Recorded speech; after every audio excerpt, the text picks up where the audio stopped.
Hey everybody, HomeSliceHenry here, and welcome to the Sunshine Cup. This is a great league limited meta in Go Battle League where normal, fire, grass, and ground type Pokemon are allowed, and Charizard has been banned. And in the Sunshine Cup, I think that triple AXEL Lopunny has a ton of potential to be a sleeper pick. The combination of fighting plus ice coverage does really well into this meta. I tested it out in some practice Sunshine Cup battles and had great results. I paired it up with a Gligar lead and Steelix in the back. If you run this team, definitely run the regular Gligar, not the Shadow. So without further ado, let's hop into the matches. Let's check out triple AXEL Lopunny in the Sunshine Cup. Hopping to the first match, leading Shadow Gligar into Oinkologne. I'm going to save switch into Lopunny, and my opponent is going to respond with Pidgeot. And situations like these are where the coverage from triple AXEL is so helpful. Not only does it hit for super effective damage, but it gives a guaranteed attack boost for Lopunny as well.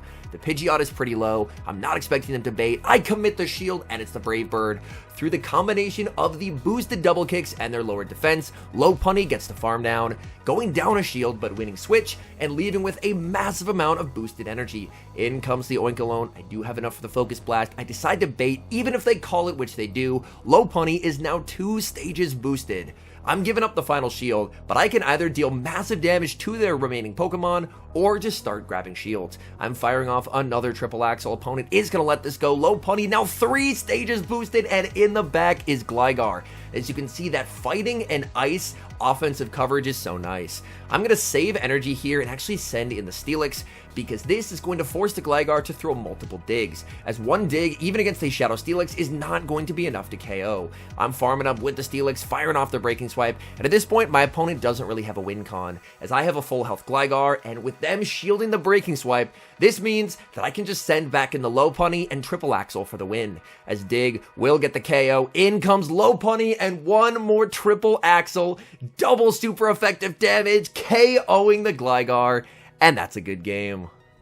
Picking up a slightly negative lead in the next match, Shadow Gligar into Lickitung. Again, not a great matchup, so I'm going to save switch into Lopunny. My opponent is going to respond with Dubwool, and Dubwool will fire off the Body Slam. So we have the battle of double kick users. They strike first with the Body Slam. Last time I baited, and my opponent actually called it. So no baits here. I go straight for the Focus Blast, and it connects. Having the Focus Blast nuke is really nice on Lopunny, because oftentimes your opponent may not necessarily want to shield the first triple AXEL, because obviously the future ones will do more, so that can allow you to connect with a Focus Blast. And now, I'm firing off the triple AXEL, so Lopunny is boosted. I can let this through. They're going to be firing off the Body Slam that will get the KO, but now I have switch advantage, and I can put the Shadow Steelix onto the Lickitung.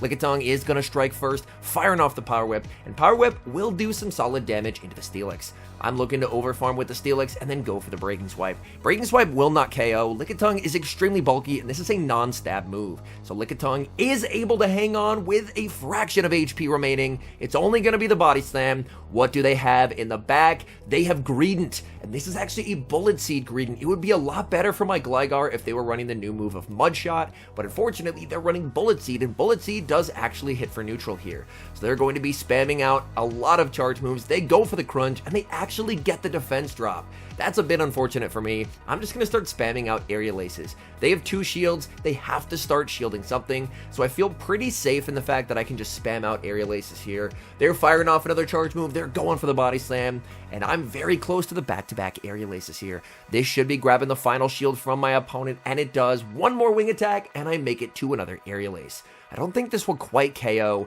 Aerial Ace will get them very low. I switch into the Shadow Steelix to absorb their last second charge move. It's the Crunch as well. And now Gligar will be able to wing attack down the Greedent and wing attack down the Lickitung.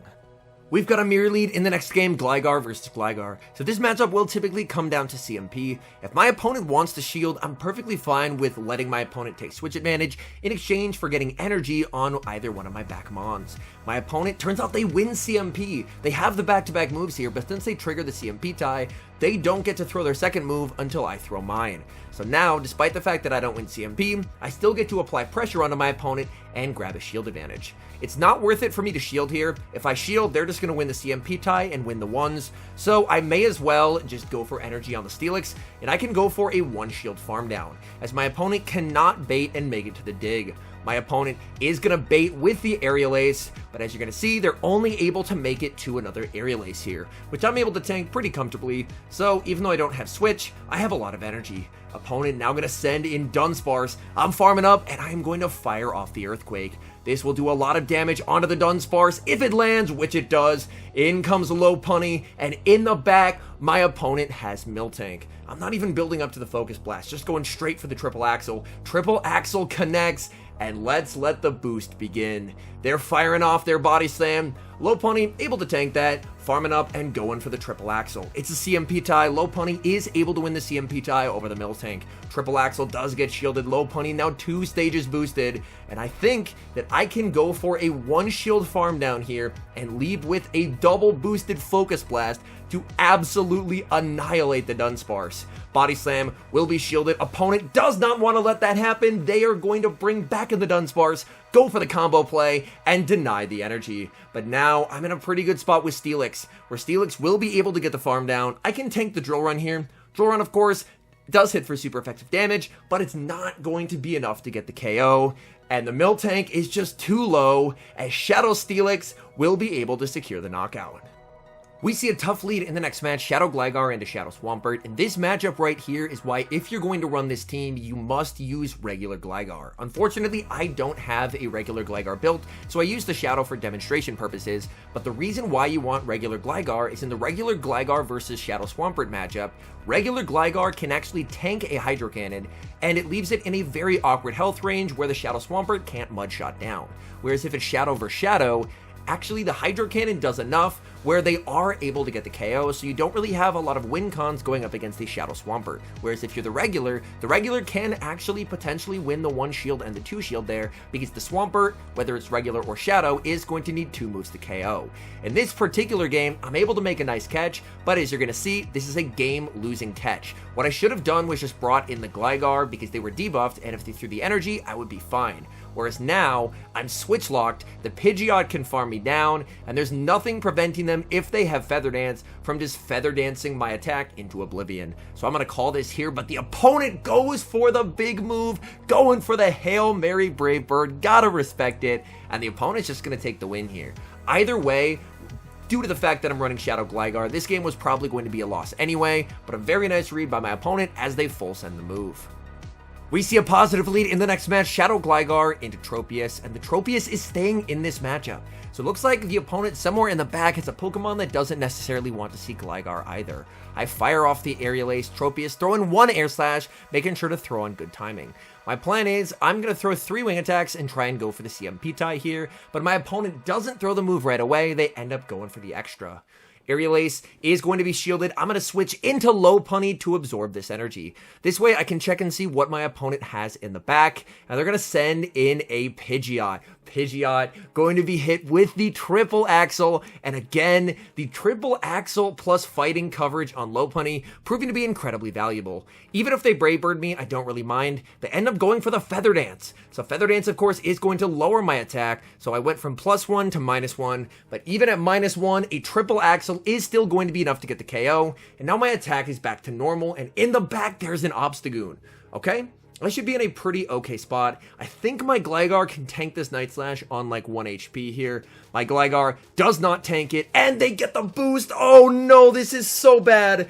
I might lose now. I thought I was in a pretty much unlosable spot, but the Gligar not tanking the move, plus the Obstagoon getting the boost, I'm in trouble. I'm firing off the Breaking Swipe. The Obstagoon is now only 1 stage boosted. I continue to farm, and I do have the move here. I just have to watch for a catch. I commit the shield. Opponent switches into the Tropius looking for the catch, and they do not get it. Back in comes the Goon. I wasn't sure if Breaking Swipe would be enough, so I commit to the Earthquake, and I get there. And against all odds, and despite a boost, we take the win. We have another mirror match in the next game, Gligar versus Gligar. My opponent is going to fire off the Aerial Ace first, and I'm just going to let this through. Perfectly fine with tanking 1. Oh, my opponent is actually running Night Slash. So the opponent running a bit of an atypical moveset here. Night Slash will connect. So you can see Night Slash does do less damage than Aerial Ace because Night Slash doesn't get stab. So even though they fire off the second Night Slash, it will not KO. And we're going to see a simultaneous save switch, Lopunny into Vigoroth. Vigoroth will fire off the Body Slam. Last time I was in a situation like this, I full sent the Focus Blast, and the opponent actually let it through. So you know what? Can we go 2 for 2? I'm full sending the Focus Blast, and they shield. No, that is incredibly unfortunate. I could have just gone for the double triple Axel, and in hindsight, that was probably the better play. But man, it would have been really fun to land that Focus Blast. I send in the Steelix, my opponent ends up blind throwing a Body Slam, which works out pretty nicely for me. They're going to go for another Body Slam. I am going to have to throw because the counter damage plus these resisted body slams are adding up quite a bit. Breaking Swipe will get the KO. I just don't have a lot of health left, and in the back, it's a double. Opponent sends in the Gligar. I switch into my own Gligar, and I get the farm down. Now this is going to be close, but I think I can survive the double kick and make double Aerial Ace. If I do, I win this game. Gligar dies with the move, and I think I just threw by not going for the dig.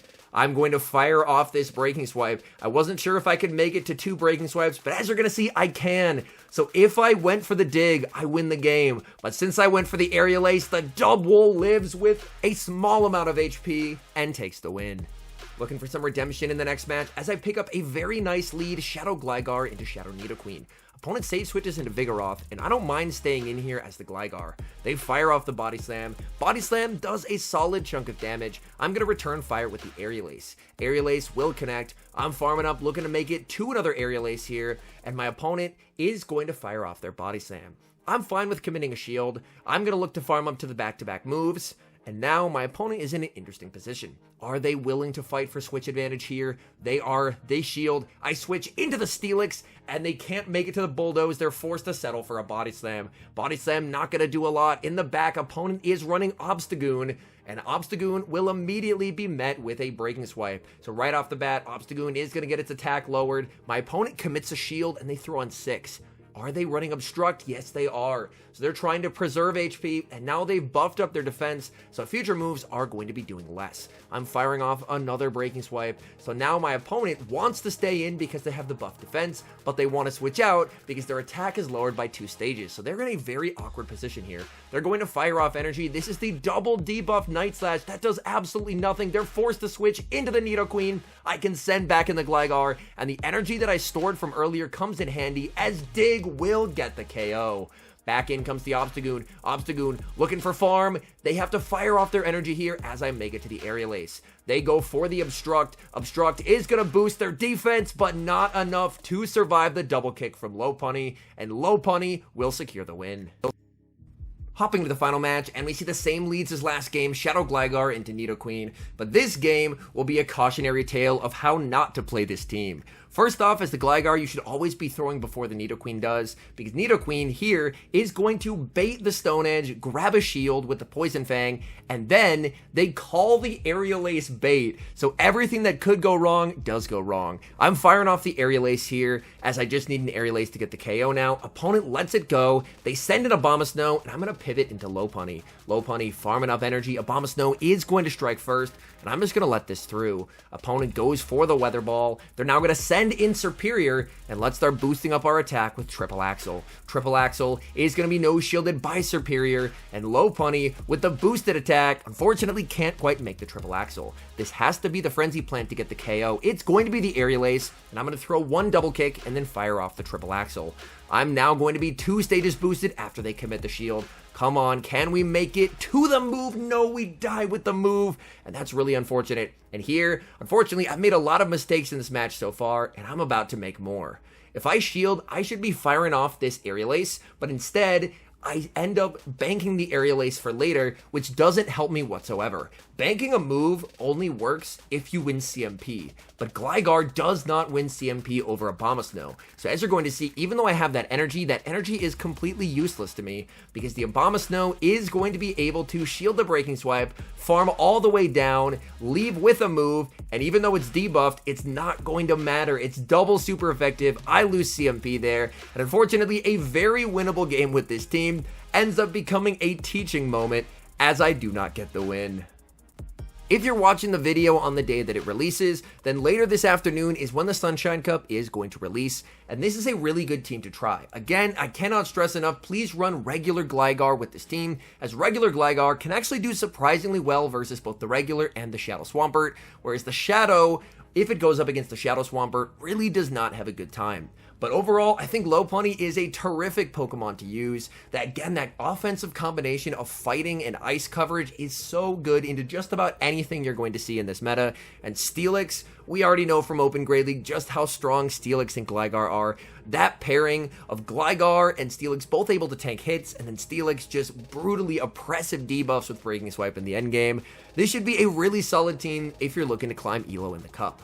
Anyways, thank you guys so much for watching. If you're enjoying the content, make sure to leave a like and subscribe to the channel if you haven't. And a special thank you as always to our members here on YouTube. The support you guys provide is sincerely appreciated. So thank you guys oh so very much. And until next time, I've been HomeSliceHenry.